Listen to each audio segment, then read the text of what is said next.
Every time you swipe your card, tap your phone, or log into your bank, a silent decision gets made in milliseconds: approve or block. And that decision isn't made by a human. It's made by a system watching thousands of tiny signals you never see.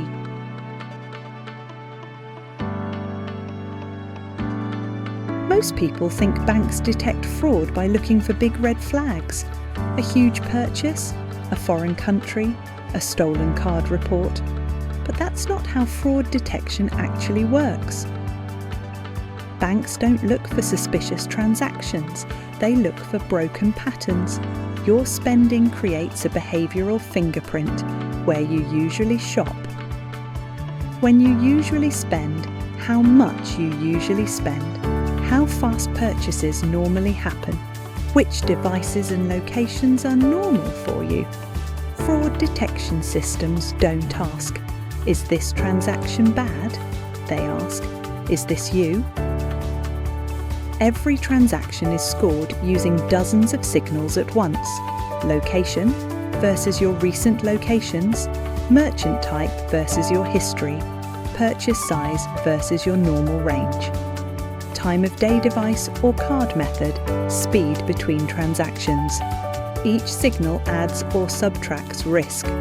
One strange thing is fine, several at once is not.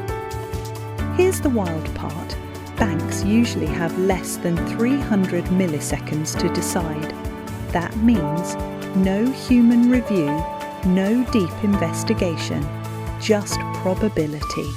If the risk score crosses a threshold, the transaction is declined automatically. That's why banks sometimes block real purchases. You travel, you buy something unusual, you shop online at 2 a.m. To the system, that looks like fraud until proven otherwise. The system isn't protecting your money perfectly. It's minimizing expected loss across millions of accounts. When you confirm a transaction was legitimate, the system learns. When fraud is reported, it learns faster. Over time, your personal model updates. The global fraud model updates, thresholds shift constantly. This is why fraud detection feels inconsistent. It's always adapting. Banks are balancing two costs: letting fraud through blocking real customers. They will always accept some inconvenience if it reduces large-scale losses. That's why fraud systems are cautious by design. Fraud detection isn't about stopping criminals, it's about predicting behaviour. Every swipe is a quiet question. Does this look like the person we know? Most of the time, the answer is yes. When it's not, the system steps in.